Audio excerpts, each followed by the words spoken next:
उपमुख्यमंत्री एकनाथ शिंदेंनी बोलावली पक्षातील मंत्र्यांची बैठक। उद्या राज्य मंत्रिमंडळाच्या बैठकीनंतर शिंदेंच्या शिवसेनेतील मंत्र्यांची वेगळी बैठक होणार। मुख्यमंत्री लाडकी बहीण योजनेत अनेक चुका झाल्या, सर्व महिलांना सरसकट लाभ देणं चुकीचं होतं। अर्थमंत्री अजित पवार यांची मोठी कबुली। लाडक्या बहिणींच्या अर्जांची मतांसाठी छाननी केली नाही, अर्थ खात्यातून घोटाळा झाला, अजित पवारांनी राजीनामा द्यावा, संजय राऊत आक्रमक। 2017च्या आंदोलनादरम्यान अधिकाऱ्यावर मासा फेकून मारल्याप्रकरणी नितेश राणे निर्दोष मुक्त, हल्ला झाल्याचा एकही प्रत्यक्ष साक्षीदार नाही, कोर्टाचं निरीक्षण, तर नितेश राणेंकडून न्यायालयाचे आभार।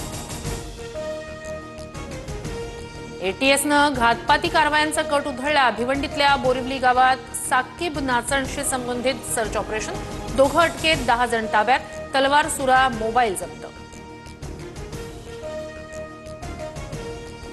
महाराष्ट्रात 24 तासात आणखी 2 रुग्णांचा कोरोनामुळे बळी, 59 नव्या रुग्णांची नोंद। मुंबईत सर्वाधिक 20 तर पुण्यात 17 नवे रुग्ण, राज्यातील सक्रिय रुग्णांचा आकडा 494 वर। जळगावात सोनं चांदीच्या दरात पुन्हा वाढ, सोन्यात 500 रुपयांच्या वाढीनं दर प्रति तोळा 99,000 वर, तर चांदी प्रति किलो 1 लाखांवर।